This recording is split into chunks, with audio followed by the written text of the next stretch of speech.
Hey guys, tonight we're stepping into the shadows of the Middle Ages, not the kind you've seen in movies with hooded figures and perfect daggers, but the quieter, bleaker truth, what it actually meant to live as a medieval assassin. Forget the myths, there was no secret brotherhood, no glory waiting in the dark. Instead, there were broken boots, rusted knives, and long nights of fear. Being an assassin wasn't a dream, it was the dead end for those who had nothing left. This is boring history for sleep, a long, steady story told not to thrill, but to drift alongside you into rest. Think of me as your sleepy historian, wandering with you through a history that's not heroic, but deeply, painfully human. So let the room grow quiet.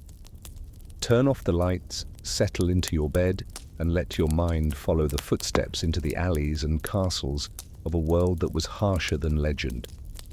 And if you find comfort in these slow journeys, you can subscribe to Historian's Sleepy 365, so there will always be another long piece of history to fall asleep to whenever you need it. If you asked a child in medieval Europe what their greatest dream was, you'd hear all kinds of answers. Some wanted to become knights, to ride shining horses beneath the sun. Some dreamed of being priests, holding sacred books and eating well. Some simply wished for a small patch of land, a few goats that weren't too scrawny, and a roof to keep out the rain. But never, not once, would a child sitting in a mud house under a thatched roof say, "When I grow up, I want to be an assassin." In our modern imagination, raised on films and video games, the assassin is a romantic figure. A black cloak fluttering behind silent steps, a swift stab, then vanishing into the night. But the truth of the Middle Ages was very different. If someone ended up becoming an assassin, it usually wasn't a choice. It was the final result of a life pushed to the edge of survival. It wasn't a path, it was a dead end, a place where people, chewed up by the world, found a bit of shelter before disappearing for good. Picture a failed man, once a mercenary in a small army, wounded, no longer strong enough to wield a spear in battle. His hometown has no place for him. His family doesn't want another mouth to feed. The court never knew his name to begin with. He wanders, begs, sleeps in stables.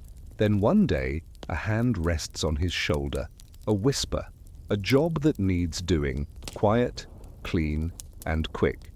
And that's how an assassin's life begins, not through ambition, but through a fall without bottom. Most assassins in medieval Europe came from the lowest classes. Some were petty thieves, beaten too many times but unable to stop slipping through shadows. Others were farmers, harvest failed, debts piled up, evicted from their land with nothing left but calloused hands. Some had just been released from prison, a scar on their face, nowhere to go. They weren't like the assassins in movies, trained in mountain-top temples, sipping poison to build resistance, reciting scriptures about darkness. They were the discarded, the ones who had fallen all the way down, and realized that a knife in the night was the only way they could still eat. Put simply, if you lived in peace, had a field, a family, even just one goat or a small stall in the market, you already had more than any assassin. This wasn't a profession, it was the price of having nothing left. A person had to trade their honor, their safety, even their name for a few coins and a hot meal. Strangely, many cultures ended up mythologizing the assassin. In the Middle East, people whispered of the Hashashin, mountain dwellers who served their lords through fear. In Japan, the image of the ninja was woven into legend and theater, veiled in mystery. But most of these figures were born from stories. In truth, the life was harsh, dangerous, and full of impermanence. The reality in medieval Europe was no different. No secret orders, no hidden rituals, just desperate people trading blood for one more day. In daily life, no one wanted their name tied to the word assassin. At a tavern, you might spot one. He never sits with his back to the door, never drinks too much. And when asked what he does for a living, the answer is always, "I'm a traveling merchant," or "I pick up bits of news here and there." No one foolishly admits, "I kill people to survive." Even those who hire them don't respect them. They're tools, disposable.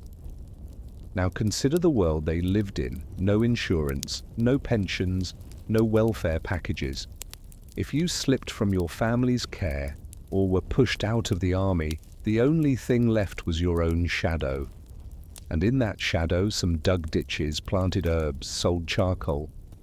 Others drew knives, not because they wanted to, but because they couldn't see any other way. This job also carried a quiet shame. A knight could die in battle, buried in armor, name carved in stone. A priest could die in a monastery, remembered in church records. But an assassin, if lucky, died silently, unknown, unremembered. If unlucky, they were dragged into the square, hanged or beheaded. And their name vanished like it had never existed. The stories we tell about assassins often come from fear, not truth. People like to whisper that they had magic, could turn invisible, or drank poison since birth. But the truth is cruel. Most were just thin, desperate men hiding behind a wall, waiting for a chance to earn a few coins. When they stabbed someone in the dark, it wasn't for a noble cause. It was because their stomach was empty, and their pockets were too. Seen from a wider view, the assassin's existence reveals a deeper truth about medieval society, a world of brutal inequality. A few held castles, guards, and wine. Most struggled just to stay alive. And between those two worlds lived the assassin, a shadow despised by both. The rich used them as tools. The poor saw them as traitors. And in time, they learned to despise themselves too. If anyone back then ever considered becoming an assassin as a career, it wasn't a dream, it was a nightmare. They didn't choose, they just fell. And once at the bottom, they clung to any scrap of rotten wood to stay afloat. Being an assassin was that scrap of wood, fragile, filthy, and never strong enough to carry anyone to shore. That's why if you lived in the Middle Ages and still had a roof, a humble job, a piece of dry black bread each night, you were far luckier than any assassin. Because no one dreams of becoming one. It isn't a way up. It's a way down. A path where the broken gather, gasping in the dark, waiting for the day no one remembers them. When we think of a profession, we usually picture a clear path of learning. A carpenter trains under a skilled master, learns how to pick wood, how to saw and chisel, gradually rising to become a master himself. A knight begins in a castle as a page, learns to ride, to wield a sword, and is eventually knighted upon reaching adulthood. Even monks have monastic schools where they learn Latin, study scripture, and practice discipline. But a medieval assassin, there were no schools, no list of lessons, no diploma, no tuition except your own life. All the training an assassin received came down to a single rule: survive your mistakes or vanish. Newcomers had no mentor, no shadow master passing down secret moves. The only guidance came as a whisper from the one who paid them. Go here at this time and do that. The rest? They had to figure it out on their own. Make one mistake, and there was no chance to try again. A single misstep meant death, usually public, humiliating, hung in the square with a wooden sign that read, "Murderer." Imagine your first lesson. You're hired to take out a noble in a crowded tavern. You don't know how to get in, you don't know how to get out.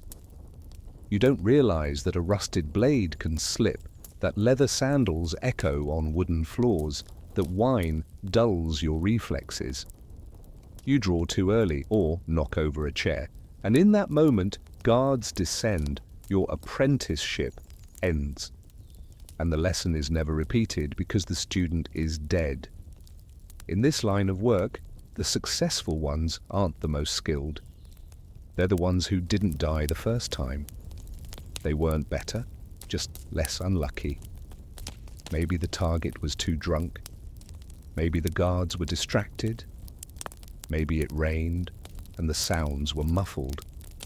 So the assassin survived, and he remembered. Choose rainy nights, avoid crowded inns, be wary of squeaky floors. Each time he lived, another page was added to his curriculum, a private textbook written in blood and sweat, never printed on paper. Compared to knights, the contrast is stark. Knights are trained in form, how to ride, how to hold a lance, how to breathe under heavy armor. They have comrades, group drills, mock battles to practice. They even have monks to teach them about honor, faith, and how to die gloriously. Assassins are the opposite. No comrades, no training camp. Everything they learn comes from terror and the ability to stay alive afterward. One of the first lessons an assassin learns is the art of patience. No one teaches them how to wait, but they learn quickly. Most of the job isn't killing, it's sitting. Hours, nights, in the cold, in the wet, in the dark, just waiting for the moment. If they can't endure the boredom, they'll fail. If they twitch at the wrong time, they'll be seen. So their first class is learning to sit still, a brutal discipline no one will ever praise. Next comes the lesson of crude tools. No one hands assassins a gleaming sword or fitted armor. They get an old knife from the market or a cloudy vial of poison passed hand to hand, with someone muttering, "This should work." The first time they use the knife, they find it sticks in the bone, hard to pull out. The first time they use the poison, they get the dose wrong. The victim just clutches their stomach, doesn't die. In those failures, some survive and remember, others end their career on the spot. Even basic skills, when to strike, how to escape, aren't taught. New assassins must learn by watching, spying on others, listening to tavern rumors, piecing together scraps into something usable. That's their only school, markets, pubs and graveyards. Some survive a few failures, and, slowly, they form a kind of instinct when a road is too exposed, when a room is too crowded, when a job offer smells like bait. But that instinct isn't talent, it's just memory of dozens of near deaths. A barking dog at midnight might mean guards nearby. A moving torch in the wrong direction might signal an ambush. Every tiny detail becomes a lesson, not marked on a blackboard, but on the skin, in the tremor in your fingers, in a heartbeat gone wild. Compared to other cultures, the difference is clear. In Persia, stories say the Hashashin trained in mountain fortresses taught loyalty and stealth. Japanese ninjas are wrapped in legends of secret schools, manuals, techniques for climbing and throwing blades. Even if those stories are myth, at least the myth admits they had places to learn. Medieval European assassins had nothing. No fortress, no manuals, no teachers, only their own shadow and their mistakes. That's why assassins rarely lived long. Most didn't survive long enough to become experienced. They were perpetual novices, thrown into a game of death with no rehearsal. If one survived 5 years, it was a miracle. 10 years, they were a veteran. Not because they were brilliant, but because they were lucky. The bitter irony is this. Society loved to tell tales of legendary assassins as if they were expertly trained, as if they had supernatural skill. But the truth? Every skill they had came from simply not dying. Every scar, every nightmare, every night shivering in a dark alley was another lesson. So when you hear of an assassin who lived a long time, know this. He wasn't a star student. He was just the last one breathing in a classroom where everyone else was already dead. So when someone speaks of assassin training, you can smile bitterly. There is no training, only fate's cruel filtering. The weak die immediately, the stubborn last a little longer, and over time they build up what later generations will call skill. But really that skill is just the memory of a cornered animal, forced to learn so it won't be killed next time. If you think of it that way, then an assassin's education is nothing but a gamble. You roll the dice, and if you're lucky, and if you live another night and learn another lesson. If not, you vanish, and no one even remembers you were here. That's the brutal truth. In the dark of the Middle Ages, training wasn't a path upward. It was a slow wearing down, learning through damage until there were no chances left. In romanticized tales, assassins are often richly rewarded, a gleaming pouch of gold or a silver chest cracked open under moonlight, just like in the movies.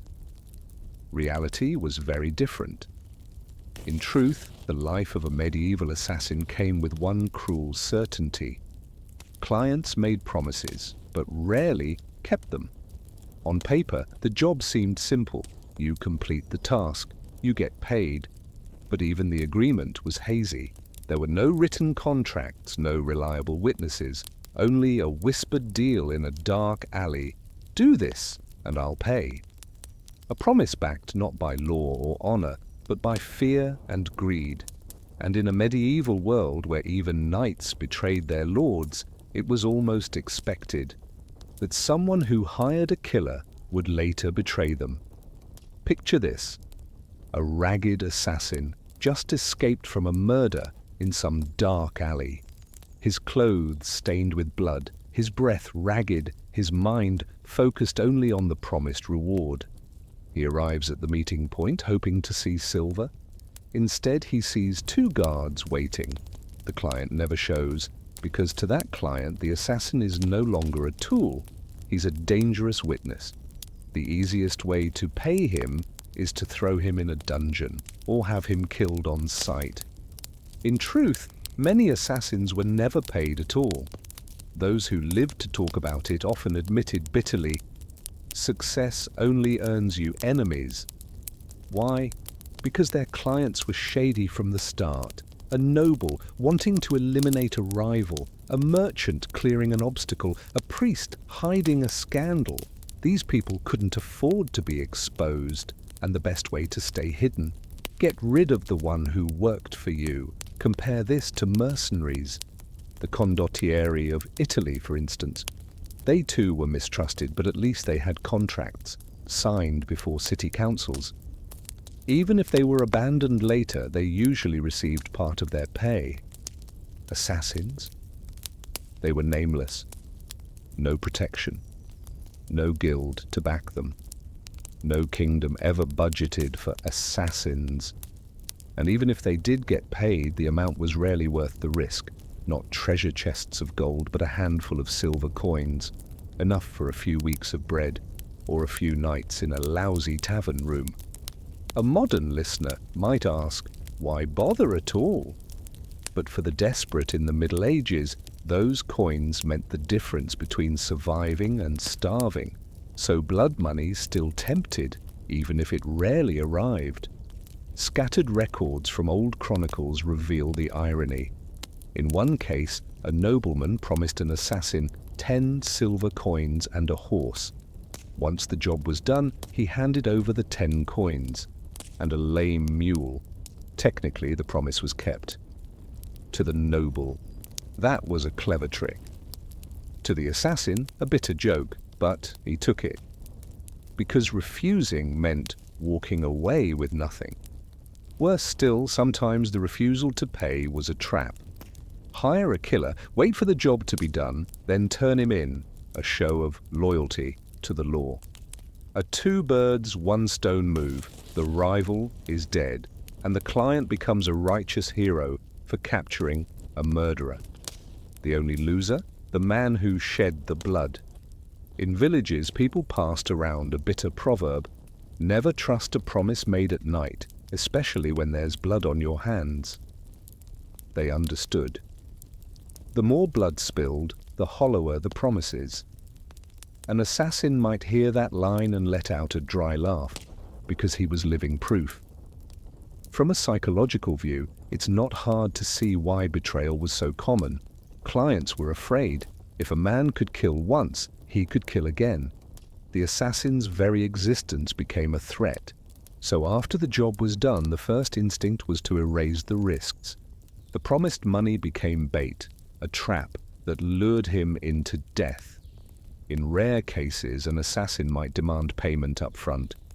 But that carried a different danger. The client could vanish or worse, report him for threatening violence. Either way, the assassin was trapped. Act first, no pay. Ask first, betrayed. Wait too long, job failed. A loop with no escape. And so blood money became a paradox. It was both a reason to act and a death sentence. It lured men forward, then swallowed them whole. Stories of treasure chests after a contract kill belong to legend. The truth? A few coins, a lie, and a bloody end. If there's one lesson to be taken from all this betrayal, it's that assassins don't just kill. They are always being killed, not by their targets, but by the very people who hired them. This profession offers no rewards, only destruction from every direction. When we think of medieval assassins, our imagination often fills with shadows, a figure slipping through mist, a glinting knife gripped tight, a blade flashing like lightning, or a drop of clear poison falling silently into a goblet of golden wine. But those are illusions, woven by films and fiction. The truth? If you were an assassin in the 13th or 14th century, your arsenal looked less like a secret armory and more like a basket of odds and ends scavenged from a marketplace. Your tools were not polished or precise. They were patched together from what others discarded, and often more dangerous to you than to the person you were sent to kill.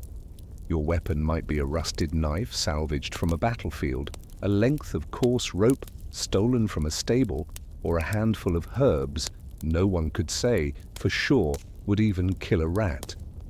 Rusty knives were the most common. We might picture a gleaming razor-sharp blade, but most assassins had to make do with a dull kitchen knife or a cheap iron dagger long since chipped and corroded. A proper blade, forged by a blacksmith for a noble or a knight, could cost as much as a month's wages for a farmer. An assassin couldn't dream of affording that. He bought what he could in the market or scavenged from a soldier's corpse. Those blades were thin, prone to bending or snapping. Stab with one, and the edge might stick in bone, or worse, break in two, leaving you weaponless and exposed. Even if the strike succeeded, the rusted blade carried the stink of oxidized iron and old blood. And it didn't take much, a single nick on your own skin, for infection to set in, turning your hand into a festering wound. Not exactly the kind of tool you'd boast about. Certainly not what anyone would call refined. Beyond blades, assassins often relied on rope. In rural life, rope was a kind of all-purpose tool, used to tie livestock, haul carts, dry laundry. In desperate hands, it became a garrote, a tool for strangling in dark alleys, but medieval rope was rough. Made from twisted hemp or flax, it was stiff and dry and made a sharp hiss when pulled taut. Try to strangle someone with it and you'd quickly find it wasn't quick or quiet. The victim would thrash, claw at your skin, bash their head against walls, send echoes down narrow passages.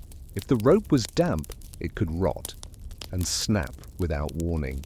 Folk tales tell of assassins caught because the rope they carried smelled of horse manure, stolen as it was from a stable. So instead of silencing a target, the rope became evidence.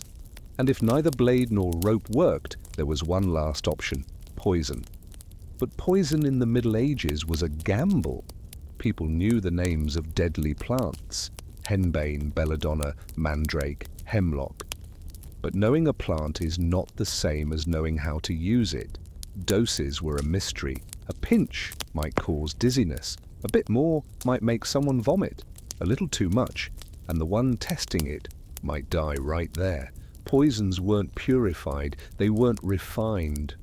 They were crushed leaves, dried roots, powders stirred into wine or soup. Bitter to taste, sharp on the nose, often noticed before the cup ever touched the lips. One story tells of a target laughing aloud when he saw a servant clumsily stir something into his soup and forced him to taste it first. The assassin spent days writhing in spasms. The target survived. In some cases, the stories were darker still.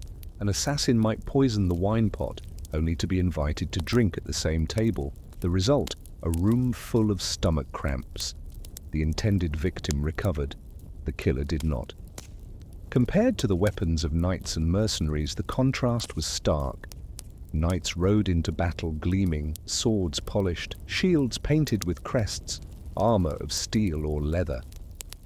Mercenaries carried long spears, bows, sometimes even crude firearms near the end of the era. And the assassin? A dull knife, a dirty rope, a bag of questionable herbs.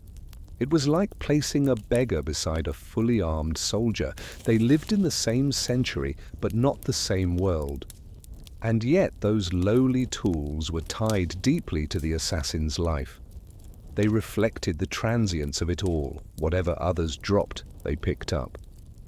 Whatever people didn't want, they repurposed. But repurposing meant risk. A rusted blade might rot your hand.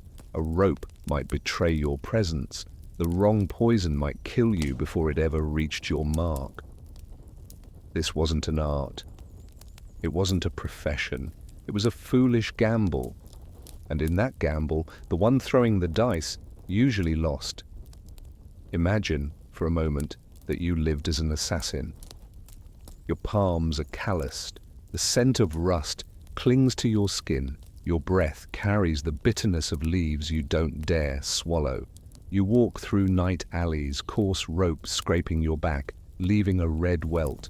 You enter a dark kitchen, a worn blade tucked in your sleeve, the tip trembling in your grip. What you feel isn't mastery, not power. It's unease. A deep, crawling unease that turns every step into a weight, carrying the weight of your own death. Look closely at those weapons, and you'll understand. Being an assassin was never cool. It was a life spent holding broken tools, hoping luck would show up before fear gave you away. And worst of all, even when you had your blade, your rope, your poison, your target was rarely easy. They weren't clueless peasants on open roads. They were nobles in castles, surrounded by guards, guard dogs, eyes in every corner. And that was the real challenge waiting for you. In modern imagination, we often picture a medieval assassin stalking some ordinary passerby on a dark road, striking silently, then vanishing into the night. But the harsh truth of the Middle Ages is that the people assassins were hired to kill were rarely commoners. No one paid to have a farmer, a cart driver, or a merchant taken out. Those lives were already fragile within the social system. They could die of plague, of winter's cold, or from a landlord's beating, and no one would question it. Assassins weren't summoned for them. They were summoned when the target was too high to reach, sheltered behind stone walls and guarded halls, a figure of power whose death would send ripples through society. And that usually meant nobles, lords, or ranking members of the church. To face such targets was to face despair. Picture a medieval castle. Walls 3 times the height of a grown man, thick enough to resist any blade, any hammer. The drawbridge pulled tight. A moat black and deep surrounds it. Inside, winding corridors, spiral staircases, iron gates, doors of oak and metal. every corner watched, every hallway monitored, hunting dogs trained to scent out strangers, guards rotating shifts to keep their eyes sharp. To reach a lord's bedchamber was not to pass one wall, but to pass a layered, primitive, and effective security system, forged by centuries of fear toward enemies outside. If you were an assassin, you had no castle map, no master key, no ally within. All you had was a vague instruction from your client: make him disappear. But how? By day, the Lord walks with his entourage. By night, he sleeps behind a bolted door, 2 guards posted outside. During festivals, he stands on a raised platform, a wooden rail between him and the crowd, spearmen surrounding him. At church, he kneels at the altar, surrounded by clergy and worshippers. Everywhere he is seen, and to be seen is to be protected. Just getting close was nearly impossible. It's said that many assassins were caught just for approaching the gate, their unfamiliar faces or suspicious posture giving them away. In those days, a village or domain was a closed world. Anyone unfamiliar drew instant attention. To blend in, you might pose as a merchant, a pilgrim, a beggar. But crude disguises were quickly exposed. A stain in the wrong place, a strange accent, or simply the fear in your eyes. Any of it could stir suspicion. And suspicion meant being stopped, searched, or, at worst, strung up then and there. Even if you made it close, striking was no simple matter. Imagine a feast in the great hall. The Lord sits at a long table, knights to his sides, guards behind him. You, playing a servant, approach with a wine jug. Can you hide a blade in your sleeve? Every movement is watched. A single step out of rhythm, a glance held too long, and suddenly the whole room turns to look. In that moment, you're not an assassin, you're a blind man on a tightrope. The odds of success, laughably small. The price of failure, a public death. Humiliating, perhaps tortured, forced to reveal the name of the one who sent you. Facing a noble came with another danger. They had not just guards, but laws. Power to turn your capture into a spectacle. To be caught didn't mean a swift end.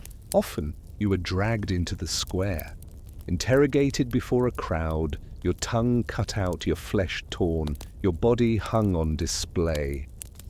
A slow death, a staged warning, a message to anyone bold enough to dream of reaching too high. So the fear wasn't just of guards or dogs, but of the brutal justice of the era itself. And yet sometimes assassins succeeded. A stab in a narrow alley, a poisoned drink swallowed too fast, a hunting accident carefully staged. But success never made the assassin a hero. He wasn't praised. He wasn't remembered as a man who changed history. He was a shadow that passed through, left a body behind, and vanished. No one carved his name in stone. If he was lucky, he escaped. But his life afterward was one of running, changing names, living quietly in a faraway place. If unlucky, he was caught days or weeks later and met the same end as all the others, which reveals the truth. To be a medieval assassin was never to possess power or glory. It was the final path of someone who had already fallen. No one was born hoping to be an assassin. They were failed mercenaries, fugitives, landless peasants. No secret orders trained them. No teachers passed on ancient knowledge. Only desperation brought them here. And the cost of every job was a deadly gamble they almost always lost. From a historical lens, they weren't heroes. They weren't villains.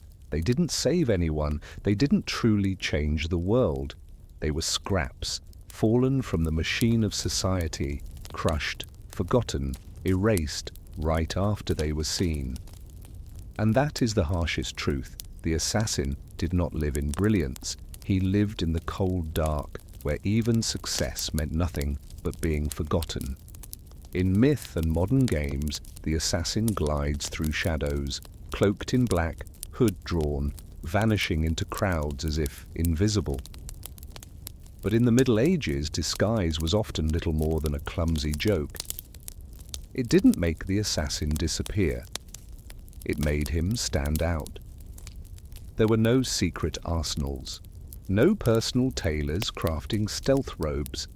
An assassin had only the cheapest of borrowed covers, and that cheapness gave him away from the very first step.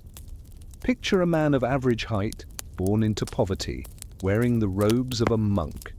On paper, a perfect disguise. Monks travelled freely, few questioned them.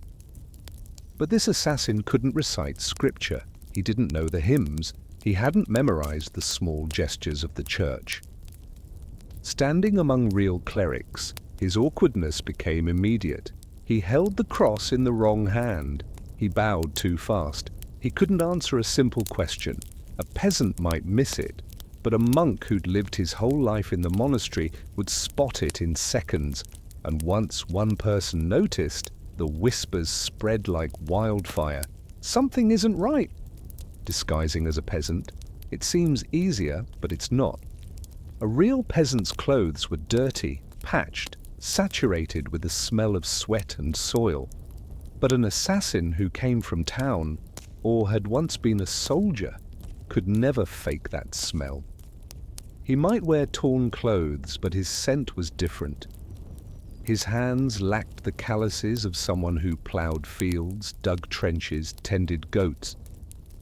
A true villager needed only a glance to know, that man doesn't farm, he doesn't labor, he doesn't belong. And in a society where everyone knew everyone, a stranger drew questions, then stares, then suspicion, and finally was dragged into the center of the market. Sometimes they posed as pilgrims, cloth satchel, wooden staff, mumbled prayers, walking the muddy road. Pilgrims were a common sight in medieval Europe, from Canterbury to Santiago, Rome to Cologne. But a real pilgrim had memories of relics seen, paths walked. When someone asked, "Where did you come from?" "What inn did you stay in?" the assassin faltered. His broken answers gave him away. Some tried to get by pretending to be mute or deaf, or a criminal sentenced to walk in penance. But even then, his anxious movements, his darting eyes, spoke louder than any words. These disguises weren't just awkward, they were dangerous. In an age full of superstition, those who looked off were accused of witchcraft. An awkward monk could be called a blasphemer, a fake peasant, a thief, a strange pilgrim, a sorcerer. And once suspicion took hold, an entire village or parish could rise in anger, surrounding, capturing, and ending the life of the one pretending to be something he wasn't. Even if you made it past the outer edge, the lies cracked under the weight of detail. A knight might notice that the servants' boots weren't the cheap kind real servants wore. A farmer's wife might sniff out a strange powder hidden in a stranger's pouch. A child might ask an innocent question, and the assassin's clumsy answer would spark laughter, then silence. Then every eye turned toward him. In medieval society, those small details carried enormous weight because everyone was deeply familiar with the rhythms of their world. From afar, the assassin's disguise looked less like mystery, more like bad theater. No stage lights, no script, but dozens, even hundreds of eyes watching. And one wrong note and the play collapsed. Many were exposed in the marketplace, stripped bare by a crowd, mocked, then hauled off by guards, long before they could act. And ironically, because of those clumsy disguises, the mythical image of the mysterious assassin never truly existed. Instead of shadows in the night, they were suspicious figures, awkward, smelly, out of place. Instead of blending in, they stuck out. Instead of striking fear, they often drew laughter. Tales of failed assassins rarely speak of brilliant killings, they speak of bad acting.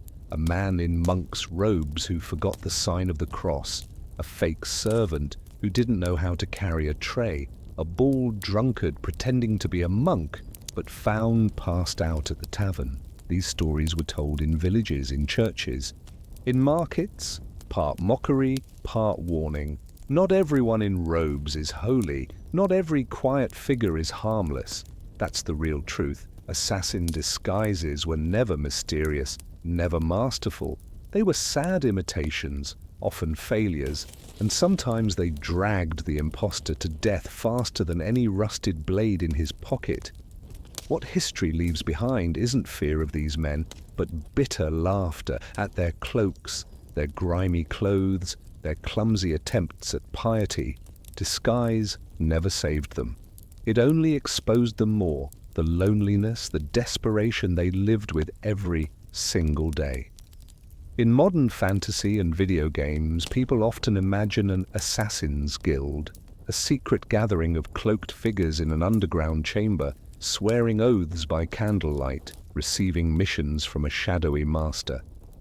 But if we turn back to the actual Middle Ages, the truth is so empty, it borders on absurd.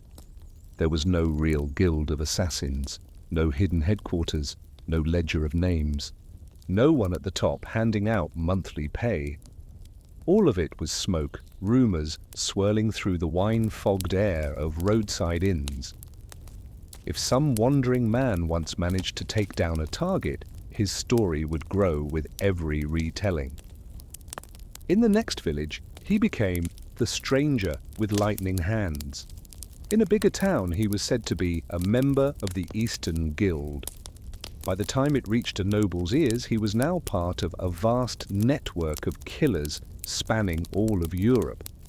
But at its root, just a single killing, committed by a desperate man trying to earn enough for a drink or a full meal.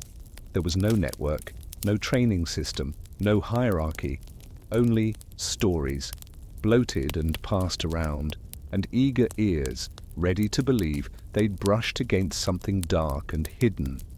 These rumors survived easily in a medieval world where word of mouth was the primary carrier of information.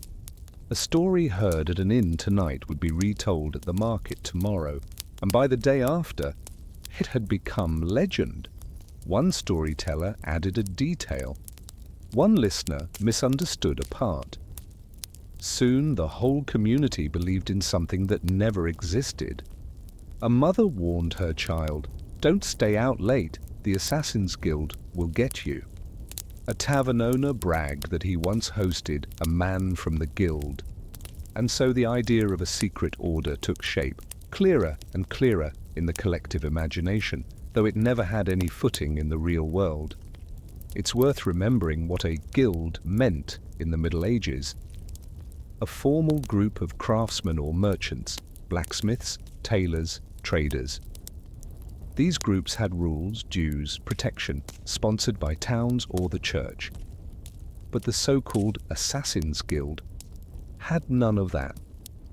How could a vagabond killer pay dues? Who would dare sponsor a profession seen as cursed, sinful, damned?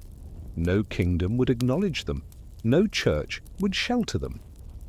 If this guild existed at all, it lived only in the minds of outsiders. Later historians, reading scattered medieval chronicles, found mentions of hired killers and tried to connect them into a network. But the records were fragments, decades, even centuries apart. One case in Italy, another in Germany, a third in England. Nothing suggested they knew each other, nothing showed coordination, not a network, just stones thrown alone into the river of history, each making a ripple, then sinking. Sometimes the assassin himself was the storyteller. After a lucky job, he'd whisper hints about brothers in other towns. Not to build reputation, but to get a free drink or intimidate someone gullible. The listener, half skeptical, half enthralled, would carry the tale home. And just like that, a night of drunken boasting became the foundation of the legendary Assassin's Guild. It's easy to see why that image took hold. People want to believe there's order beneath chaos. If a few unexplained murders occur, It's more comforting to blame a secret group than to accept the truth, just a few desperate men. Just as people once said thunder was the god's rage, not the sky's collision with itself, a tidy lie felt better than a messy reality. And so the Assassin's Guild became a shadow, not a real one, but a shape cast by fear, by rumor, by the haze of drunken talk. The drifters who killed for money had no idea they belonged to any guild.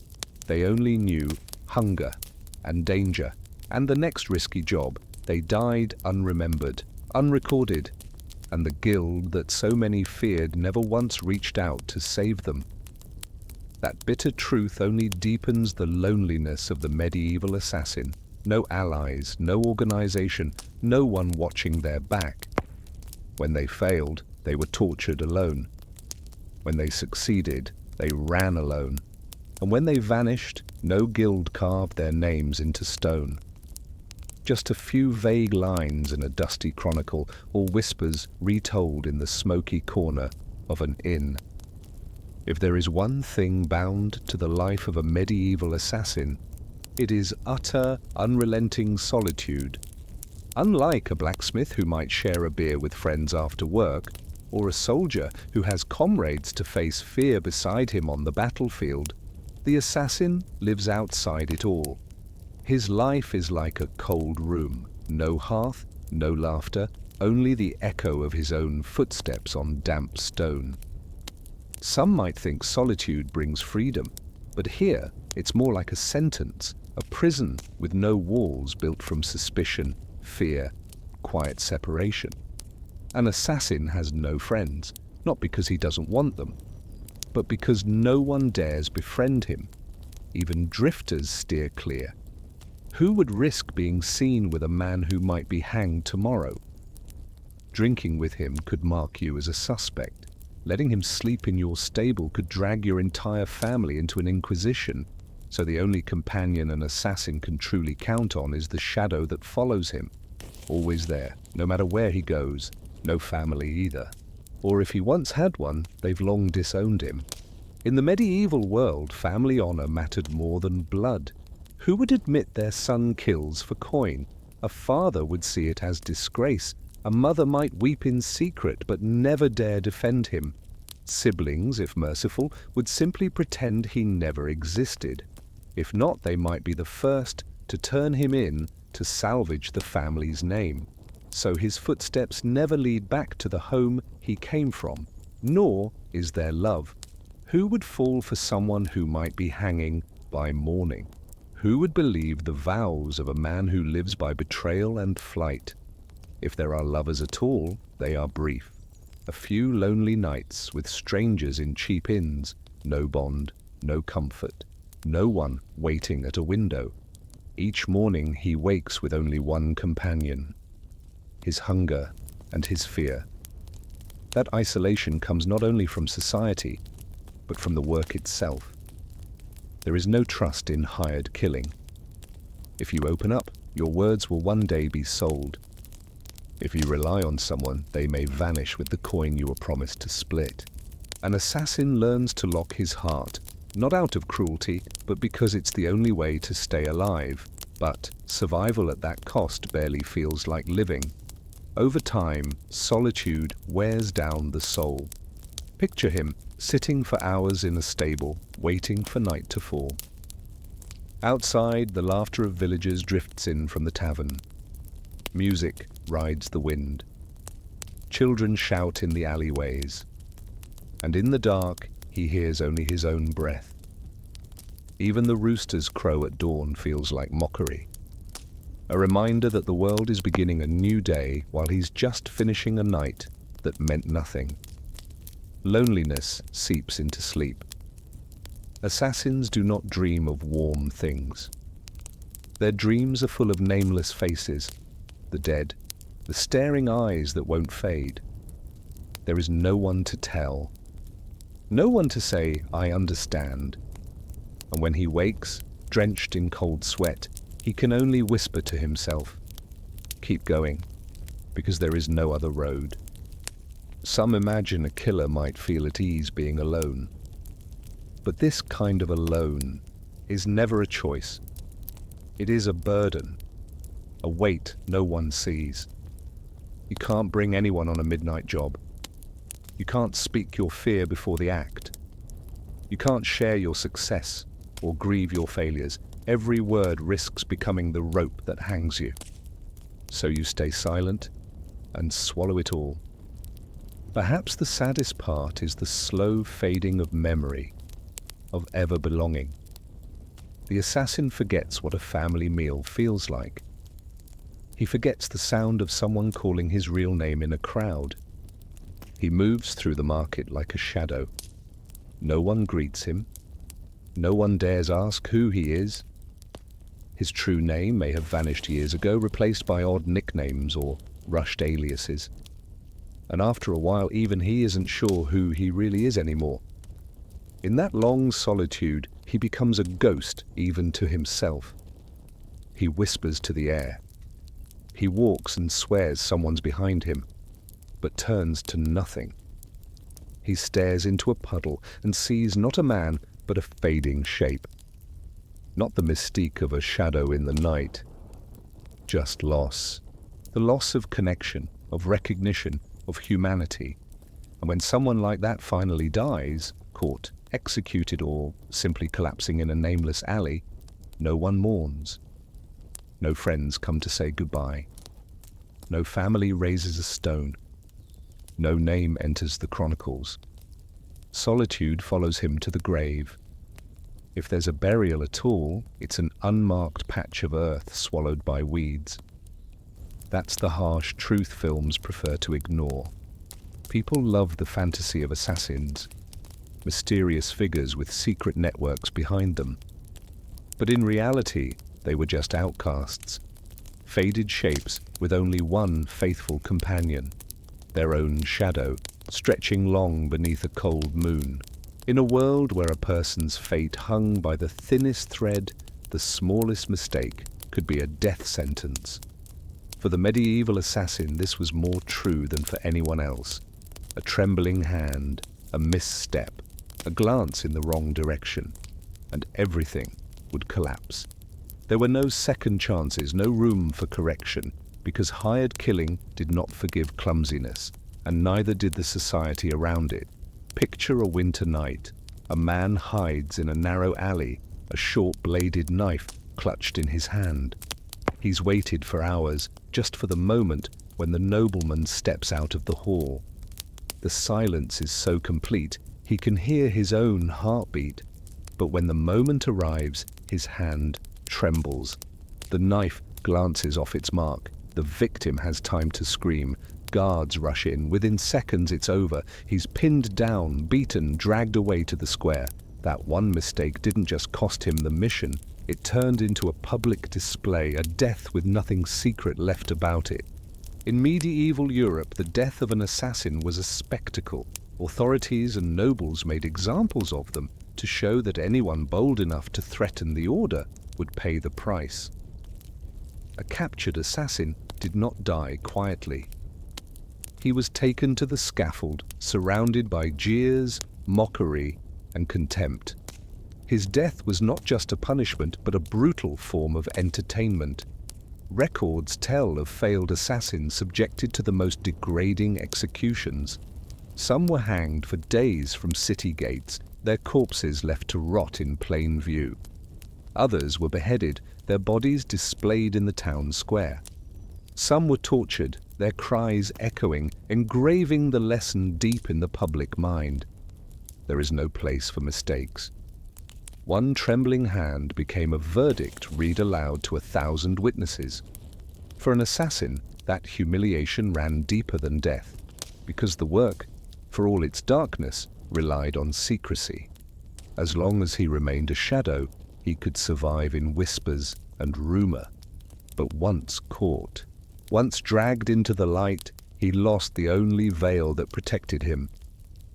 The villagers may have once whispered about shapes in the night, but now they saw a trembling man of flesh and bone, bound and broken, stripped of all mystique.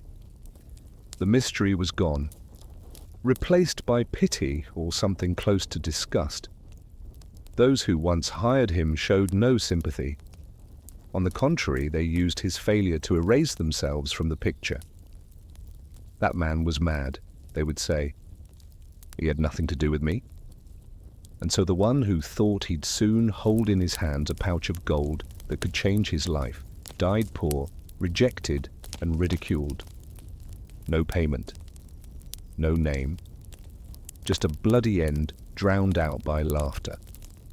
In the medieval public square, execution was part of life. Like a carnival, people gathered, brought their children, bought food, and watched a man die as though it were a play. For them, it was a moment to see justice done. For the assassin, it was the final collapse. He became a spectacle, a story for gossip, no longer a person.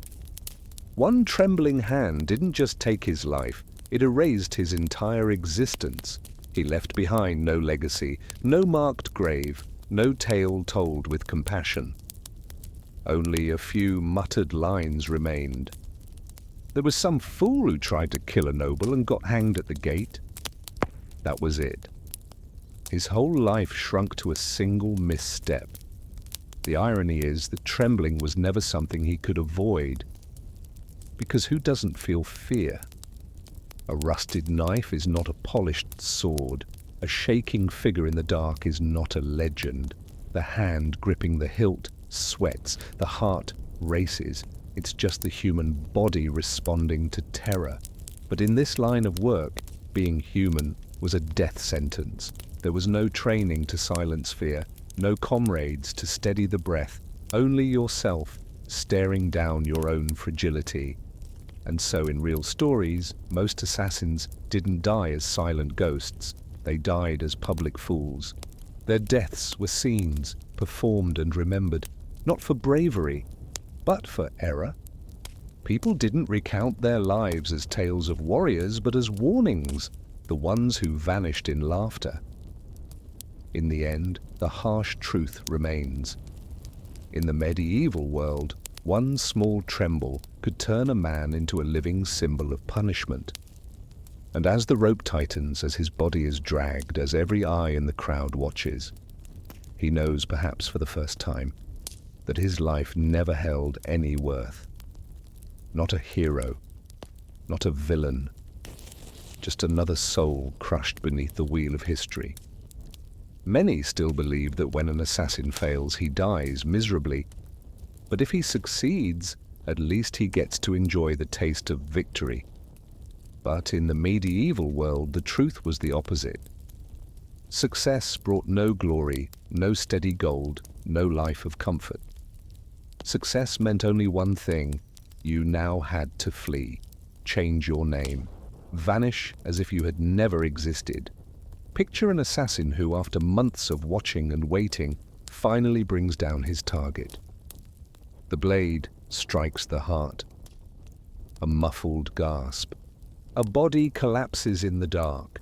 For a hired killer, this should be the triumphant moment, the harvest after a season of suffering. But it never is. The moment that body falls, he cannot stand there to savor it. He must run, immediately. Every sense screams, run, as far and as fast as you can. There are no cheers, no honor, no reward ceremony, only footsteps pounding the earth, lungs gasping for breath, and fear curling inward like smoke. Because the moment his target hits the ground, a storm begins. Relatives, servants, guards. They will all turn their gaze to one question: who did this? And the assassin who thought he had succeeded now finds himself trapped in a new life of terror. In scattered records from this era, many assassins disappear immediately after completing their missions. They abandon their names, their homes, their histories. They live like ghosts hiding in unfamiliar corners of the world. To stay hidden, they change their names, alter their dress, sometimes even convert religions just to blend in. But no matter how many disguises, the fear remains that anyone, anywhere, might recognize their face and seek revenge. And even that victory is often hollow. The one who hired them rarely keeps their word. Instead of a promised sack of gold, they might receive a handful of coins, or nothing at all. Worse, some are hunted by the very men who hired them, sent to erase the only witness. So the assassin, who believed he had fulfilled the task, must keep running, not just from the victim's allies, but from the hands that once fed him. In that flight there is no home, no place to return to, no warm hearth, no family waiting, no community offering refuge. Every stop is temporary, a cheap inn, an abandoned stable, a quiet patch of woods. Any place will do, so long as it offers cover for the night and a way to keep moving. But nowhere is ever home. This bitter truth turns an assassin's success into a double tragedy. If he fails, he dies publicly, mocked, exposed. If he succeeds, he survives, but only to live a rootless, nameless life in constant fear. That success is nothing but a one-way ticket to exile. People say a hired killer never grows old, not because he's mythical or immortal, but because most never live long enough to be old. Death comes too soon, in failure, or through exhaustion in years of flight.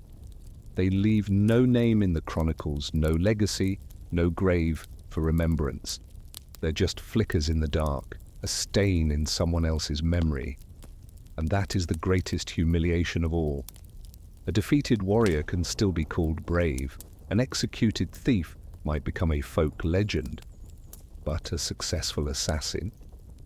No one remembers him. His very job depends on vanishing. And once he disappears, he truly ceases to exist in the collective memory.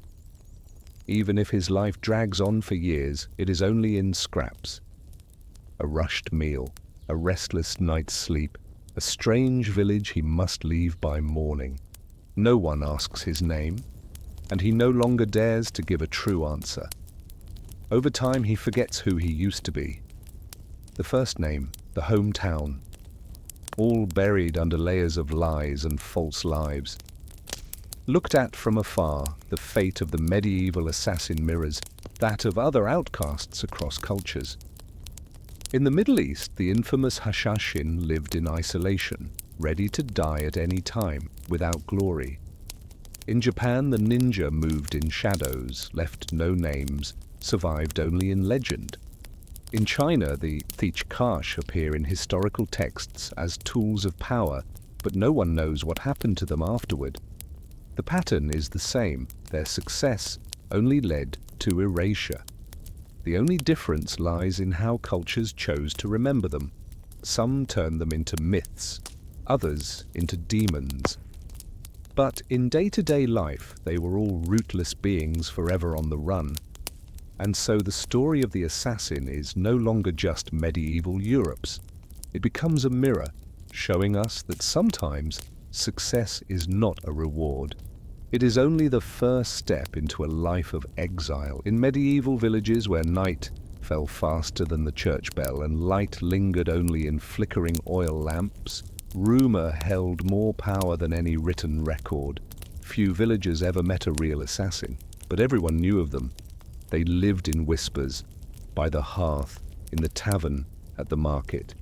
And those whispers had little to do with truth. Instead of desperate, filthy, hungry men, folklore reshaped assassins into monsters, haunted beings walking shadows with no soul. Whenever a sudden death occurred, a lord stabbed in his bed, a merchant collapsing in a quiet alley, the rumors would race ahead of the facts. No one said, "It was likely a hired killer." They whispered, "No ordinary man could have done this." To them, only the devil, or one who had bargained with darkness, could slip through guarded castles and vanish like smoke. In an age where reality blurred easily with superstition, the assassin became a symbol of what could not be explained. To many, he was proof that evil lurked just beyond the reach of candlelight. Preachers used him in sermons as living evidence of sin. "They are tools of the devil," reads one 13th century homily, "who walk in the night, sowing terror where God sleeps." Folktales added layers of the bizarre. Some claimed assassins could turn invisible with charms. Others said they could transform into black dogs to escape pursuit. In certain regions, they were believed to have red eyes. One glance, and a healthy man would wither. Some villages passed down the tale that to become an assassin, one had to drink demon's blood in a secret ritual, severing the soul from humanity. As absurd as these beliefs were, they held true power because they fed fear. Children were warned, wander at night and the assassin will take you. Adults, hearing strange noises, would picture a shadow hovering just beyond sight. And any stranger, poorly dressed, quiet, thin, was suspect. Fear became an invisible net cast over anyone who looked even slightly out of place. And when a real assassin was caught, these stories only grew stronger. On the scaffold, as he stood tied to the stake, villagers gathered like it was a festival. They pointed at his hollow eyes, his furrowed brow, his torn clothes, and whispered, "Possessed." Some believed he needed to be burned alive, not just for his crimes, but to free whatever dark spirit lived inside. And so the flames rose, not just to punish, but to purge the collective imagination. Tragically, this same superstition made assassins even more alone. Whether guilty or not, a man who looked strange was branded as one of the devil's own. It meant no friendship, no welcome, no chance of shelter, only exile, endless suspicion, and the life of a ghost. With each new village, each new road, came the same question. Have they heard the stories? Will they look at me with fear? The world of folklore was one where rumor was stronger than fact. A shadow flitting through the trees became proof of an invisible assassin. A death from disease was blamed on his cursed gaze. In reality, assassins had no magic, no glowing eyes, no power to vanish. They were just poor, desperate men risking everything for a few coins. But the common folk refused that truth. They didn't want it. They wanted a better story, one with dread, one that could be passed from mouth to ear across generations. And so the assassin became a monster not by his own doing, but by the imagination of the crowd. Perhaps the greatest tragedy for those who lived outside the law wasn't just the threat of death, torture, or execution. It was losing their humanity in the eyes of the world. Once people decided you were a creature of evil, every motion, every look, every silence was twisted into evidence. A lowered head became proof of guilt. A limp became a demon's curse. A quiet stare became a sign of sorcery. And in time, the assassin was no longer part of the real world. He lived among men, but was trapped in their myths. Everywhere he went, the shadow followed, whispering in the villagers' ears, "That is not a man. That is the devil." And so even before he lifted a hand, he had already been condemned, not by the court, but by the minds of those around him. And sometimes that was a harsher sentence than the flames of the pyre. In modern imagination, an assassin's poison is often a vial of thick, black liquid. One drop, and the victim dies instantly.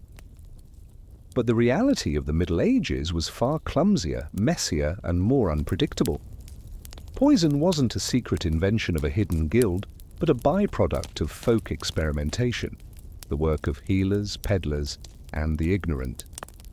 It came from herbs, molds, minerals, all toxic, yet unreliable in dose, preparation, and effect. An assassin tasked with poisoning rarely had a lab, a manual, or a standardized kit. He relied on what he could find in the market or gather in the woods. Henbane, belladonna, castor bean seeds, or mushrooms growing in damp shadows all had fearsome reputations. But danger doesn't mean certainty. Too little, and the poison was no more than a strong spice. Too much, and it altered the taste or smell, raising suspicion. Records show that instead of keeling over at the feast, many poisoned nobles simply vomited through the night. Rather than dying, they writhed in pain and then slowly recovered thanks to a strong constitution and folk remedies. Sometimes the assassin believed he'd succeeded and fled, only to see the target appear in the Great Hall the next morning, more irritated than afraid. Instead of getting paid, the assassin was now hunted. Worse still, many medieval poisons took hours, sometimes days, to take effect, meaning the victim had plenty of time to notice something wrong, seek a healer, pray, and possibly survive. Poisons like arsenic cause prolonged symptoms, nausea, cramps, diarrhea. Death might come from dehydration, but not swiftly, not cleanly, and not ideal for an assassin who needed guaranteed results. Then came the issue of storage. Without airtight glass containers or refrigeration, poisons degraded quickly, losing potency, changing color, becoming cloudy and suspicious. A vial carried in a leather pouch could leak, stink, or even poison the assassin himself before he got the chance to act. Delivery was no easier. A noble's food and wine were often pre-tasted by servants or guards. If the poison was too strong, the taster died and the plan failed. Too weak, and no one noticed. Sometimes the assassin had to bribe or threaten someone in the kitchen. But a single misstep could send rumors through the staff, and the hunter became the hunted. There were even cases where poison turned into medicine. Some herbs lethal in high doses were calming or pain-relieving in small amounts. One would-be killer might lace a drink with henbane only to help his victims sleep soundly. Another might dose wine with belladonna only to dilate the victim's pupils and cause a light-headed euphoria. Such ironic outcomes were not rare. And so assassins who relied on poison often found themselves in a dilemma. They lacked the medical knowledge to control dosage, had no tools to measure accurately, and couldn't afford to experiment. One tiny error could let the target live and expose the plot. Poison, instead of being the perfect weapon, was a gamble, like rolling dice with death. Imagine a feast. The wine is poured, candles flicker, music plays. The assassin waits, breath held, for the noble to collapse. But instead the target frowns, coughs, vomits. The banquet halts, servants fetch herbs, a priest offers blessings. By dawn, the victim is issuing new security orders. And if the assassin hasn't already escaped, he faces interrogation, trial, and a humiliating death. Of all the tools in a hired killer's arsenal, poison might be the most fascinating, but also the most treacherous. Many assassins trusted a rusty blade, a length of rope, or a nighttime ambush more than any tincture. At least those relied on shaky hands, not on the unpredictable whims of plants and soil. Poison was the dream of clean killing, but in the dirty, chaotic world of the Middle Ages, such dreams rarely came true. So instead of being a symbol of dark precision, poison in an assassin's hand was often just a bet. Sometimes it paid off, but more often it created a sick drunk or a grumpy noble robbed of a good night's sleep. The scattered records that remain are clear. Poison didn't kill as often as the stories suggest. More often, it just made the victim dizzy, nauseous, and angry enough to launch a manhunt. That's the bitter truth. Assassins had no magical elixirs. All they had were a few herbs, some mushrooms, a handful of seeds, and the fragile hope that when stirred into a stew or slipped into a goblet, they'd do the job. But nature rarely obeys human wishes. And the assassin, like his victim, was just another soul caught in the roll of the dice. In modern stories, people often imagine the assassin and the client as two sides of a cold transaction, money exchanged, job done, all ties severed. But in the Middle Ages, the reality was far filthier and far more dangerous.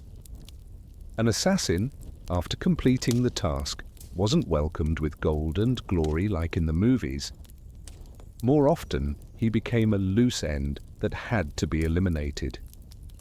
Because the client always knew one thing: as long as the assassin lived, the secret survived, and revenge could strike at any time. And so, the very hand that paid him was often the first to try to kill him. Picture a nobleman wanting to eliminate a political rival. He finds a nameless drifter in a tavern and promises a handsome sum if the man can sneak into a guarded castle and finish the job. The deal is made in the shadows, a few coins up front, vague promises for the rest. The assassin risks his life, succeeds, and returns for his reward. But now the noble no longer needs him. The problem is solved, the rival is dead, and the only person left who knows the truth is the assassin standing before him. Paying him would be like keeping a loaded weapon in the house, so instead of a reward, the noble sends spies, lays traps, or simply orders the guards to arrest or kill him. Records tell of assassins murdered at the very place they were promised payment. A locked room, a poisoned drink, a knife in the back. That was how many assassins met their end, not in triumph, not in wealth, but in silence. Often faster than the death they had just delivered. Even if they weren't killed immediately, assassins were often left empty-handed. In a society where written contracts were rare and spoken words held little weight, being cheated was common. The client could simply deny the deal, claim ignorance, or worse, accuse the assassin in court, be it civil or religious. In the eyes of a judge, a hired killer had no right to claim justice. Who would believe a man openly admitting to murder for hire? This betrayal made the relationship between assassin and client more like playing with fire. To be hired, the killer had to expose himself to someone powerful, and once the job was done, he became a liability. That's why many assassins lived in a state of constant suspicion, always ready to flee the moment their blade struck. They never stayed long at meeting spots, trusted no promises, and usually kept some hidden savings ready for a hasty escape to a distant land. But fleeing wasn't easy, not when faces were remembered and rumors spread faster than horses. Tales of assassins betrayed by their own clients circulated widely as warnings, but they never stopped the trade, because those who entered this world rarely had any other choice. They were the discarded, failed mercenaries, runaway criminals, landless peasants. When danger offered a chance, no matter how slim, they took it. And then, after the job was done, when they saw the knife or heard the quiet footsteps behind them, they knew the cycle had begun again, the killer becoming the next victim. Seen from another angle, this betrayal was society's way of cleaning up after itself. Nobles wanted no witnesses. Commoners didn't want assassins growing wealthy on blood money. And so, betrayal became standard, an unwritten rule of the profession. One could say assassins entered the game knowing how it would end, but chose the path anyway because the shadows were the only place left to go. Notably, in most folk tales, assassins are never described as living long. They appear suddenly, bring terror, and vanish. One reason is that history never recorded their names. Their employers erased all trace by erasing them. What remained were whispers, a mysterious killer hired and then gone. No one knew where. But the truth was far crueler. He'd been buried by the very hand that paid him. This cycle of betrayal only deepened the tragedy of the assassin. No victories, no rewards, no escape. Just a disposable tool, used, then discarded. And in the end, the profession wasn't a path to survival, but a blood-stained dead end. If anyone did survive, it was only because they ran faster than the betrayal chasing them. But such survivors were so rare, their names were never spoken again. When we shine a light on the true nature of this secret contract, the truth becomes painfully clear. Between assassin and client, there was never trust. Only fear, suspicion, and a knife waiting just behind the door. And that, more than anything else, is what made the assassin's trade a brutal game of chance. In most professions of the medieval world, no matter how harsh or unstable, people still held on to the hope of one day resting. A peasant might dream of owning his own plot of land. A craftsman might hope to pass his shop down to his children. Even a mercenary could picture a small cottage once too old to carry a sword. But for an assassin, the concept of retirement simply didn't exist. Once a man stepped onto this path, there were only two ways out: to be killed or to disappear. By changing names, fleeing to a distant land, living in the shadows, and leaving behind a life that never knew peace. This trade didn't allow for stopping. Each time an assassin struck, a new grudge was born. The victim's family might hunt him to the ends of the earth. The client, too, saw him as a threat that had to be erased.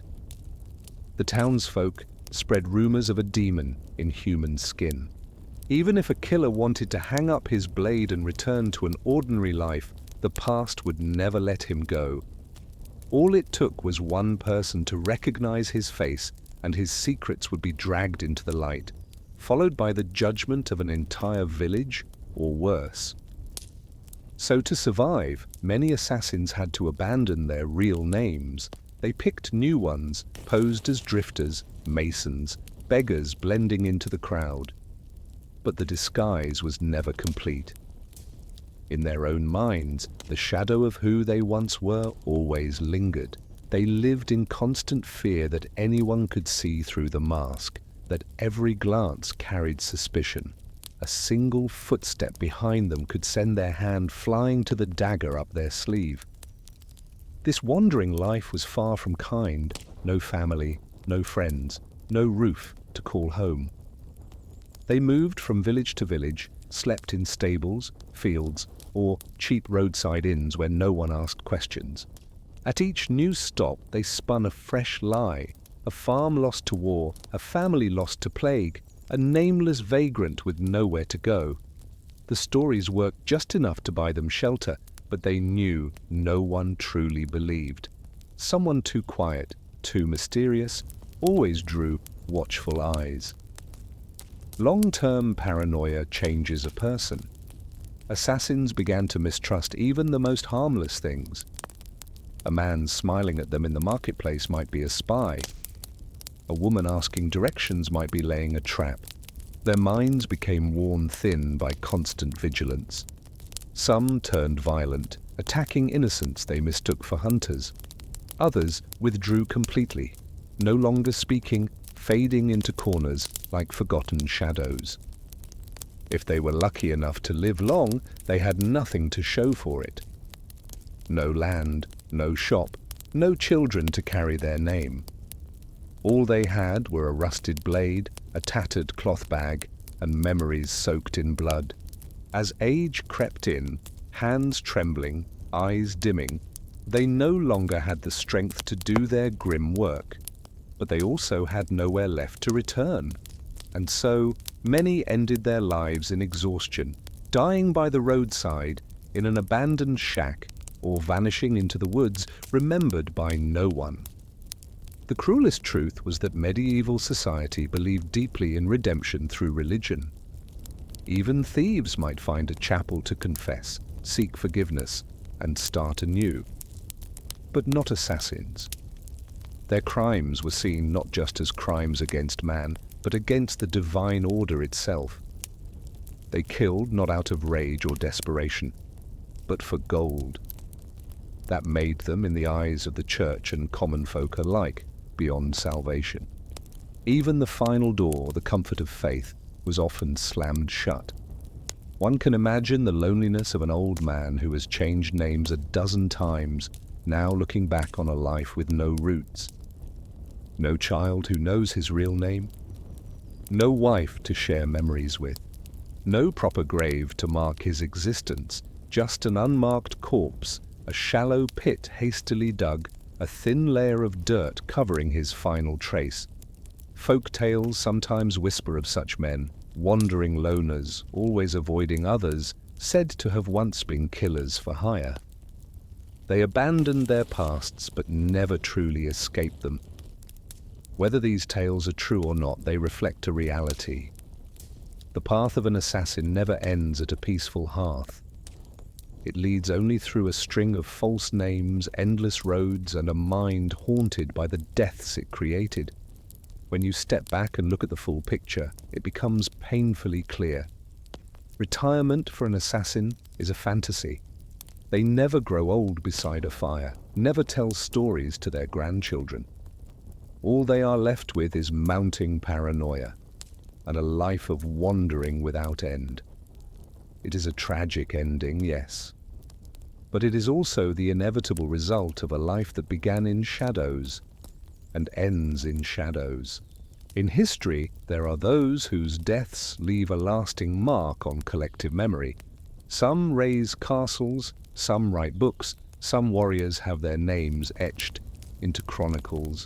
But for the medieval assassin, the end of the road never led to a monument or gravestone. It led to oblivion, a vanishing so complete that one must wonder, did they ever truly exist, or were they only shadows born of imagination? The death of an assassin was rarely dramatic, like in stories. No glorious final blade, no heroic sacrifice remembered for generations. In truth, many simply collapsed in filthy alleyways, stabbed by a drunkard who happened to recognize their face. Some were caught by guards mid-infiltration, dragged through the mud to a jeering crowd, and executed without ceremony. Others fled far, only to die of illness in a foreign land, buried hastily in a nameless pit. No funeral, no mourners, no trace left behind. Even a humble peasant might be remembered by family, incense on a grave, a name spoken in prayer. But the assassin was denied even that. Their life was a chain of false identities, forged papers, and total anonymity. And when they died, there was no real name left for anyone to remember. The stones that bear memory never bore theirs. The earth swallowed them as it would an unremarkable pebble. And yet, paradoxically, it is this very absence that feeds the collective imagination. No one remembers their name, but tales arise. A small town might whisper about a hooded stranger who once drank in silence at the tavern, then vanished without a trace. A distant village may speak of a dark silhouette in the fields, said to be the killer of a local noble. There is no proof, no written account, and that only makes the legend grow. In the haze of rumor, an anonymous man becomes a figure of myth, a ghost. But this ghost brings no glory. It becomes a vessel for fear.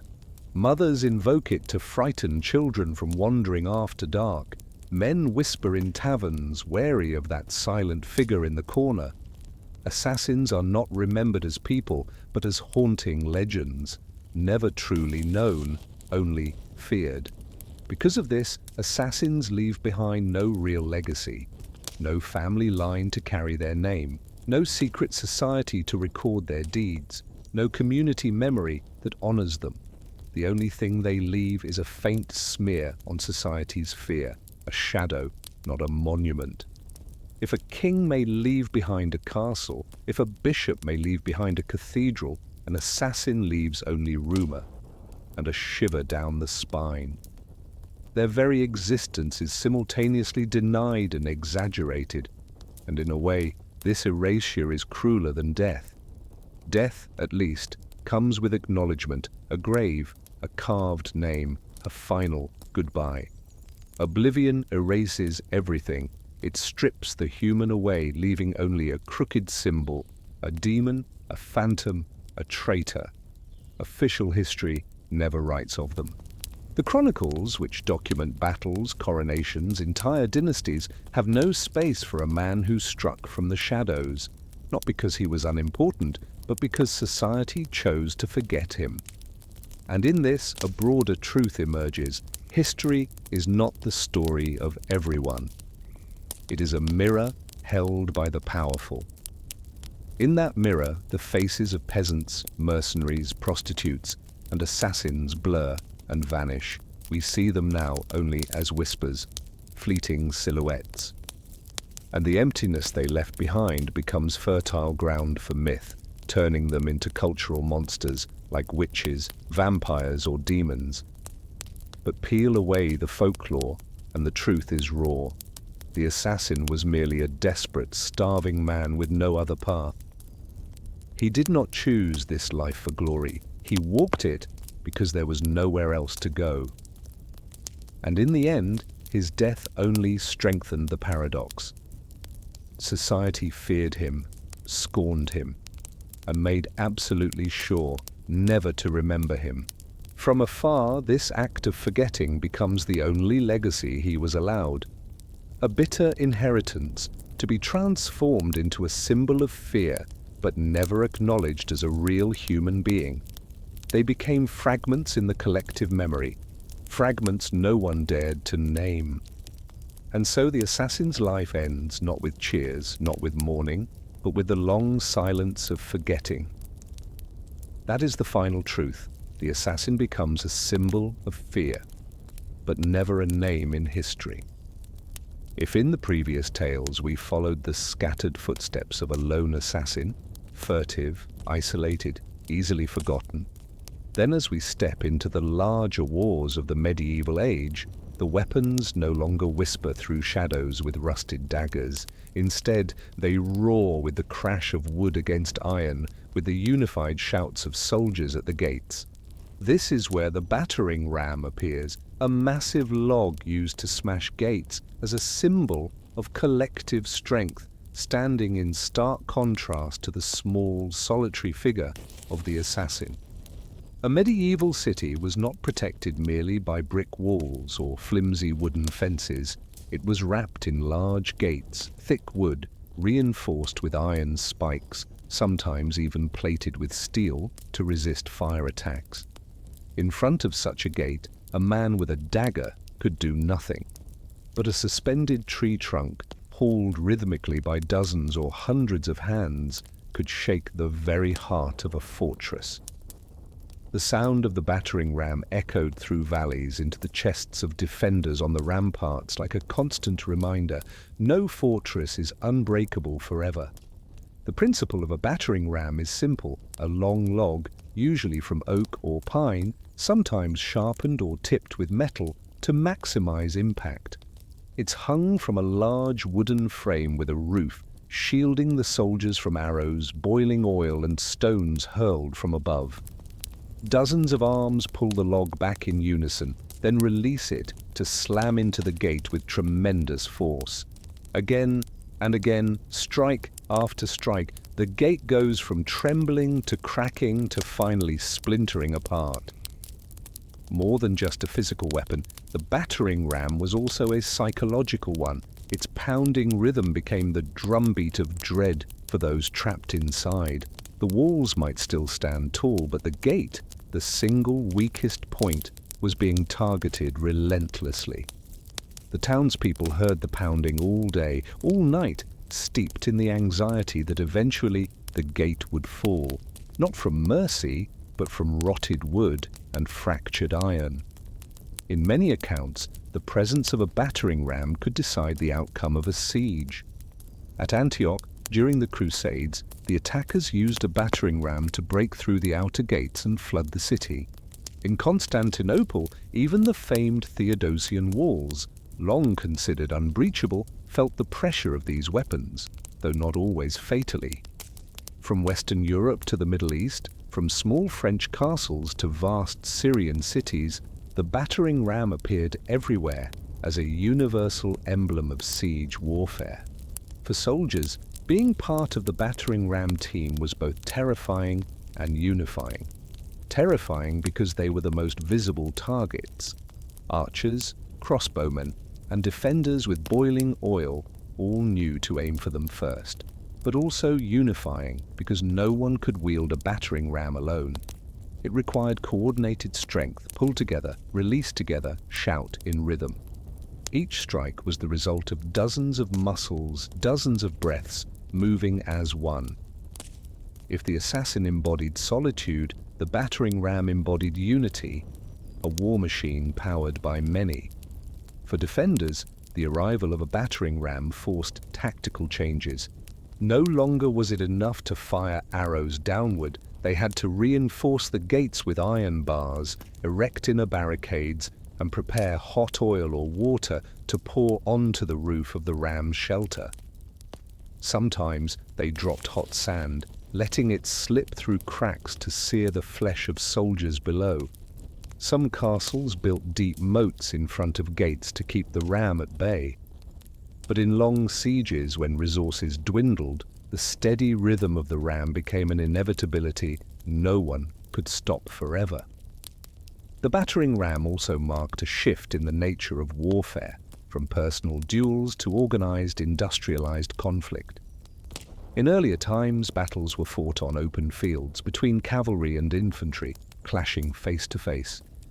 But as cities and castles rose with high walls and fortified gates, war became a game of engineering and logistics. The battering ram, crude as it may seem, was proof of professional warfare. Only a real army with carpenters, engineers, and massive supplies of timber could build and operate such a device. At first glance, the battering ram might seem only a tool of destruction, but from another angle, it's also a bridge to change. When a gate collapses, it doesn't just mark the end of a siege, it reshapes the history of a city. Power shifts hands, flags atop towers change color, and the social order is rewritten. The pounding of the ram, in a way, is the drum roll of history turning a page. And here, a striking contrast emerges. The assassin acts quietly in the dark, his anonymous dagger changing the fate of one man. The battering ram, loud and public, shifts the fate of entire cities. One is small and forgotten, the other is loud and remembered. One disappears into legend like a ghost, the other is carved into chronicles as a tool of great sieges. From atop the trembling city walls, where each blow reverberates upward, we see a new idea of strength take form. The medieval world was beginning to move away from secret individuals and into the age of organized power, of siegecraft, of collective force. And the battering ram stood as the first icon of that transition. With each strike, history seemed to say again, true power does not lie in the hands of a lone man, but in the shared breath of an army. And the thunder outside the gates was not just the crash of wood, but the grim music of a war-torn era, where no gate, no wall, no bastion could withstand the pressure of the world marching forward. If the battering ram was the thunder at the gates, then the catapult was the nightmare from afar, the thing that made you look up at the sky and tremble. In the daily life of a medieval city, the sky might be where the sun rose, where birds flew, or where storms passed. But when war came, the sky turned into a weapon, and the catapult, with its great arm flinging stone, was the embodiment of that transformation. No longer did blessings fall from above, but calamity. A catapult was, in essence, a type of stone-throwing machine used since antiquity and refined throughout the Middle Ages. Its structure was simple, a large wooden frame, a long arm attached to ropes or counterweights, used to hurl heavy objects over great distances.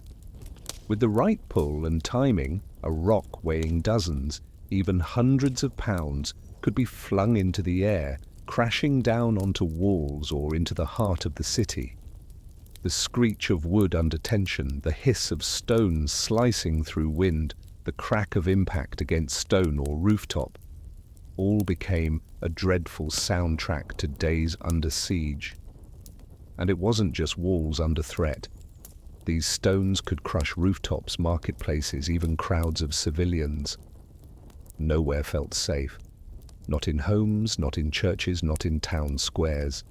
And it was this helplessness, the knowledge that at any moment a massive rock could fall from the sky and destroy everything, that gave the catapult its real power.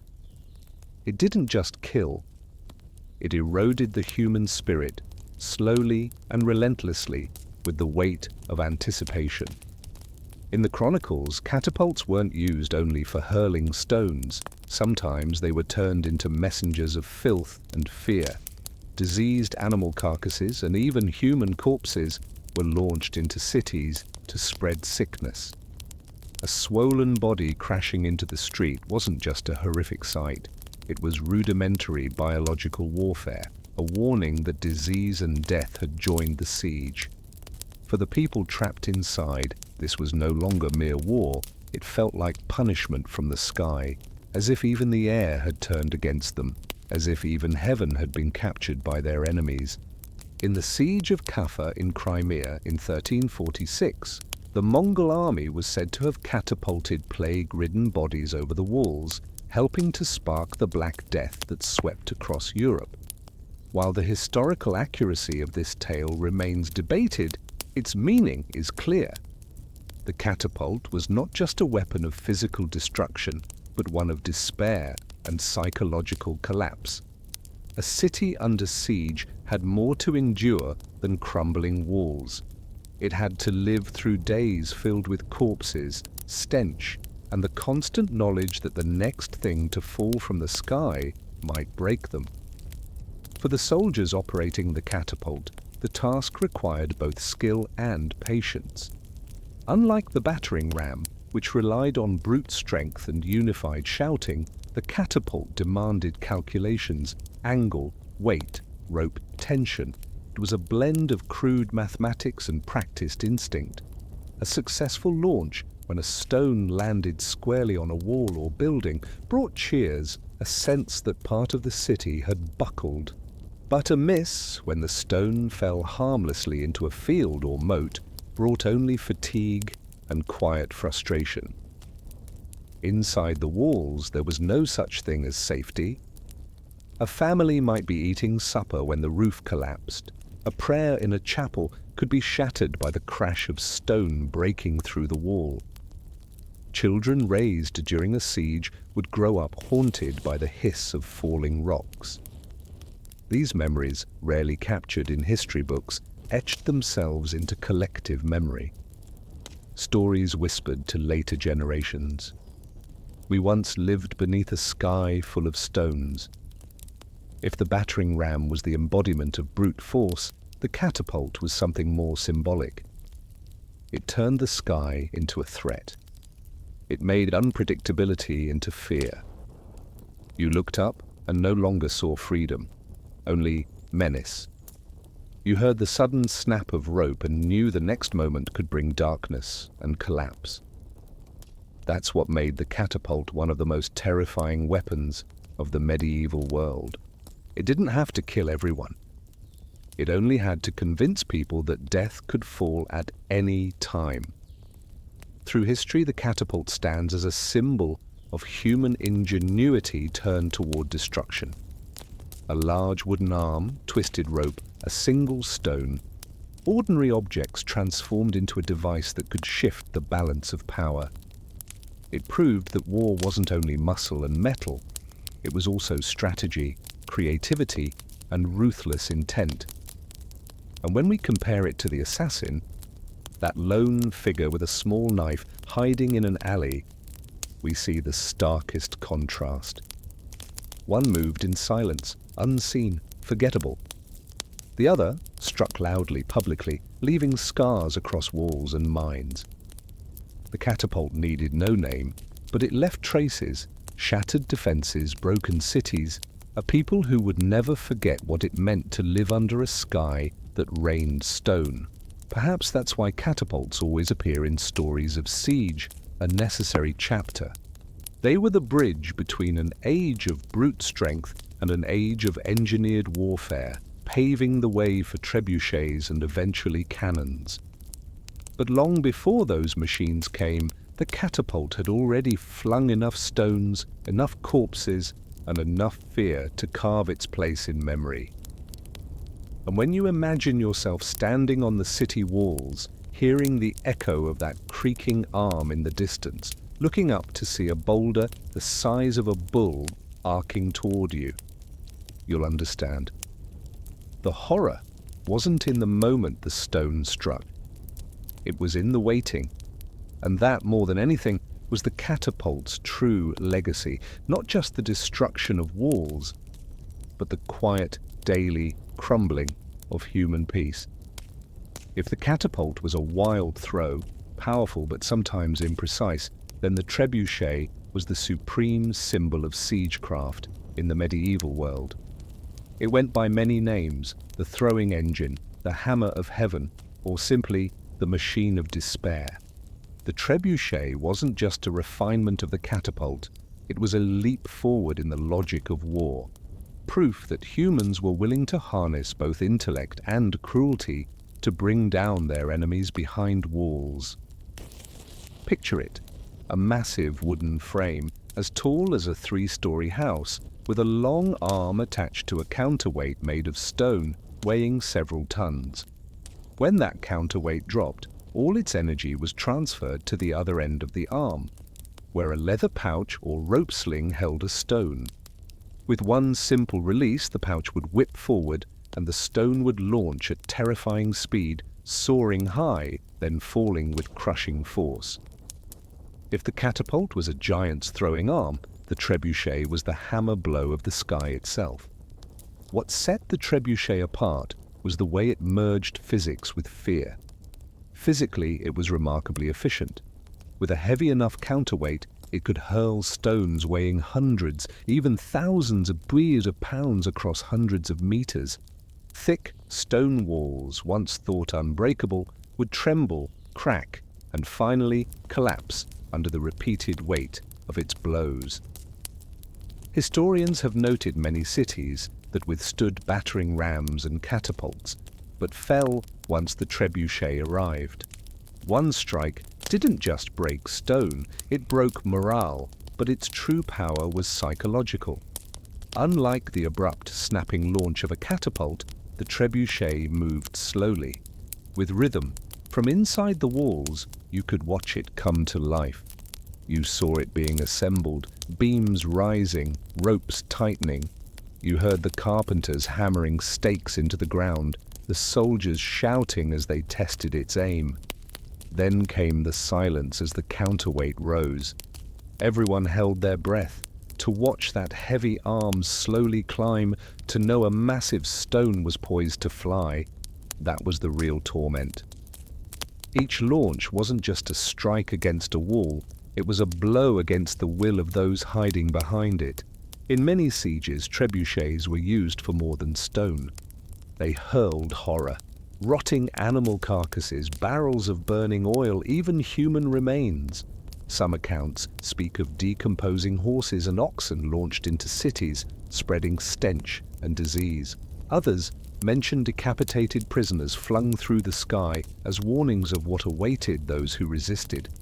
At that point, the trebuchet wasn't just a weapon, it was psychological warfare, dragging out fear day after day. For the soldiers operating it, the work was both collaborative and ceremonial.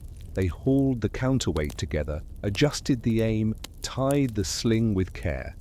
Every successful shot brought cheers, not just for the physical damage, but for what it meant. A piece of the wall, maybe, but also a crack in the enemy's spirit. And those cheers, echoing across the battlefield, only deepened the fear of those within. For every cheer outside meant that disaster had landed inside. The trebuchet also introduced a brutal asymmetry. Defenders atop the walls could fire arrows, pour oil, drop stones, but they were powerless against a falling boulder. There was no counterstrike, no retaliation, only dodging, praying, hoping the ropes would snap or the frame would collapse. That helplessness multiplied the terror. In the medieval memory of Europe, the trebuchet became an icon of inevitability. Cities sometimes surrendered at the mere sight of one, rather than endure what they knew was coming. It was the weapon of patience, No need for speed or secrecy, just time and wait, like a slow death, one stone a day, one crack at a time, until the final breach. And when placed beside the assassin, the figure we've followed through earlier chapters, the contrast becomes starker. The assassin hides in the dark, clutching a rusted blade. The trebuchet stands tall in the open field, a wooden tower of thunder, striking with a force that no one can stop. The assassin is forgotten, unnamed, unburied. The trebuchet, though it bore no name itself, left scars, broken walls, fallen cities, stories passed down through generations. It also marked a turning point in the history of war, the peak of pre-gunpowder siegecraft. And then, like all things, it too was overtaken, replaced by cannon fire.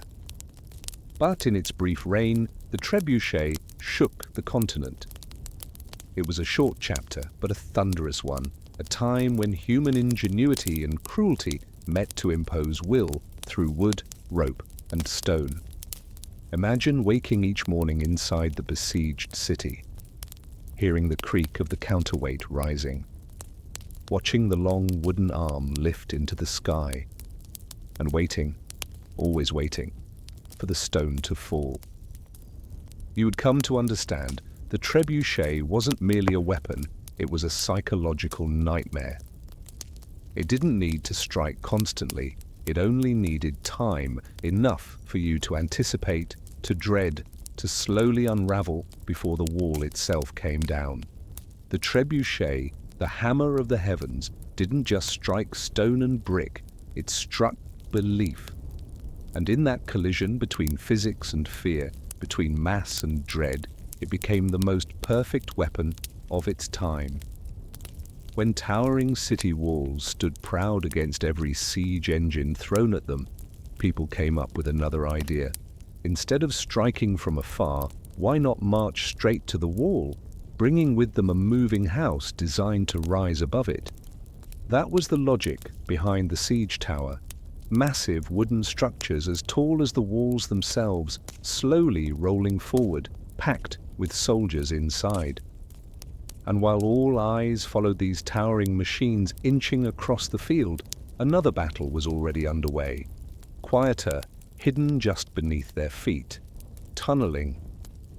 Two opposite inventions, one reaching skyward, the other digging down, but both born of the same desperation and patience that defined medieval siege warfare.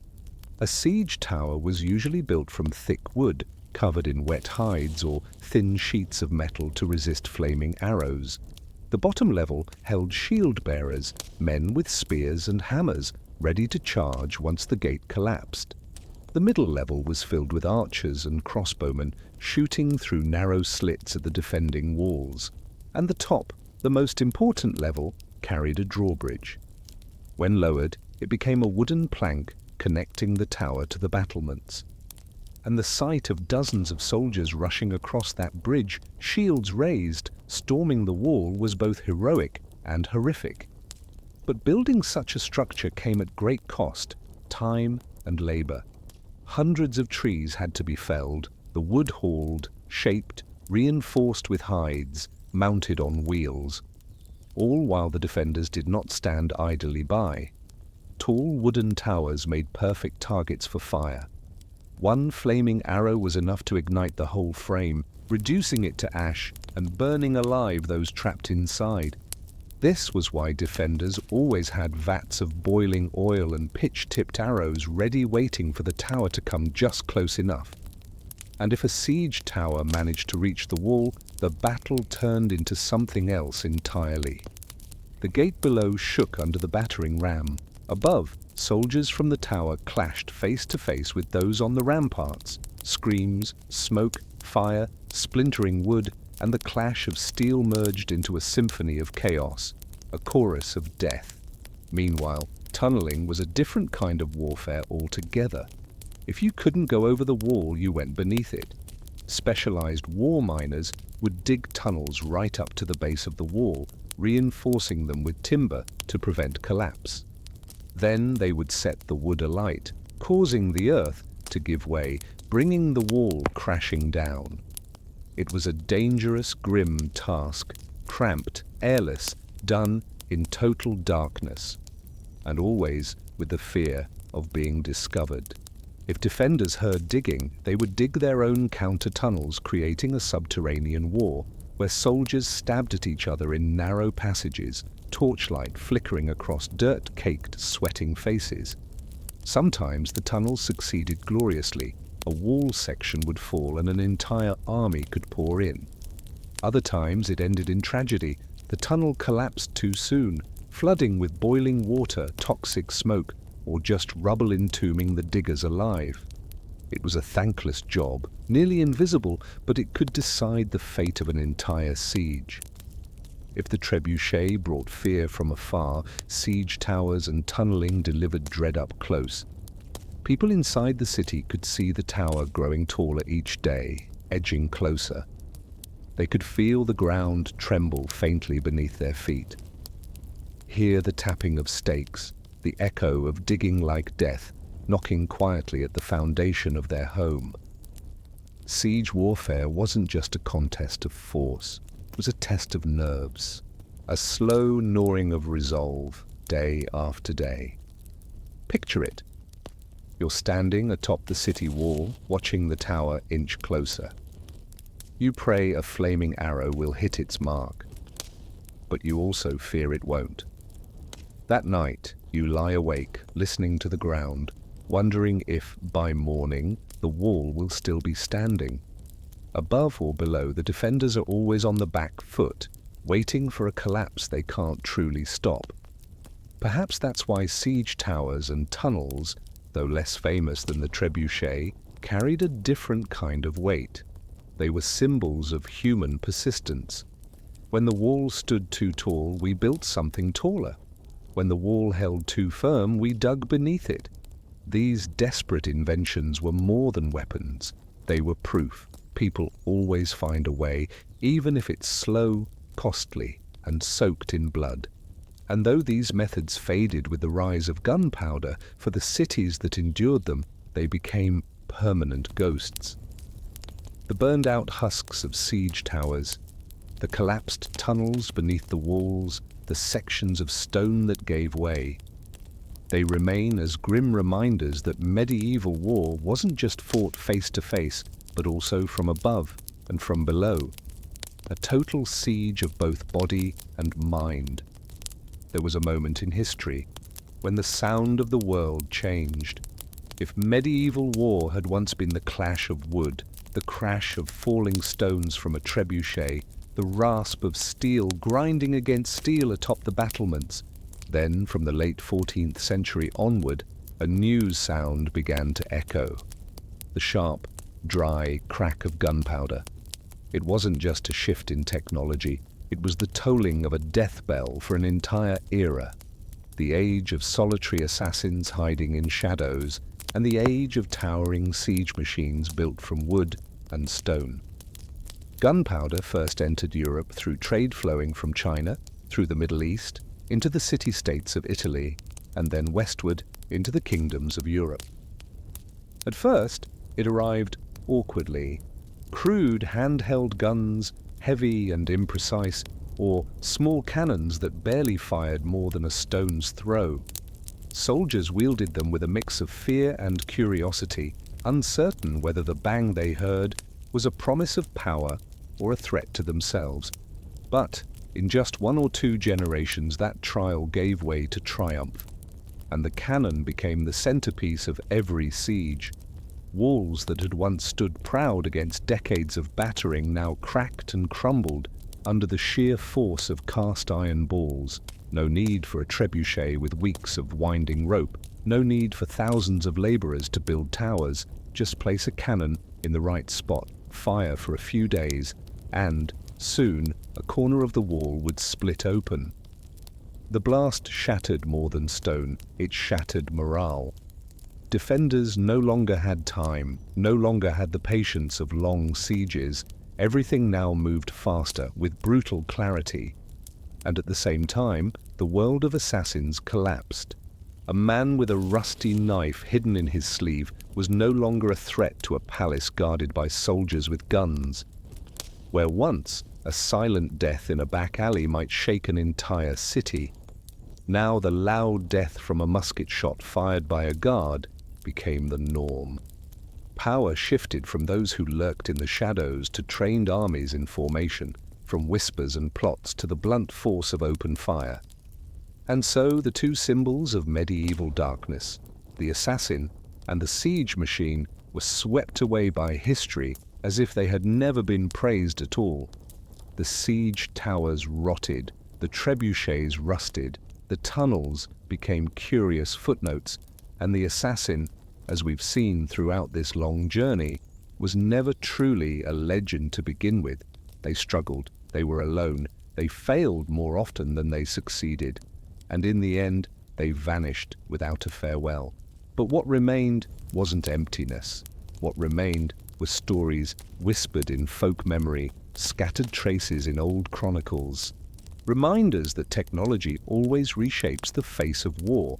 People may scoff now at those massive wooden trebuchets, but they were born of patience, ingenuity, and desperation. People may forget the wandering assassins, but their shadow lives on in folklore, in stories, in films, stretched longer than reality ever allowed. If you close your eyes, you can imagine it. A dark medieval night, a man in tattered robes, clutching a dull knife, stumbling through a narrow alley, fearful but resolved. And at that same moment, out in the field beyond the city, a great trebuchet tightens its ropes, preparing to fling another stone. Both were desperate efforts from a world that had no gunpowder. But once gunpowder arrived, those images dissolved, the world turned and never looked back.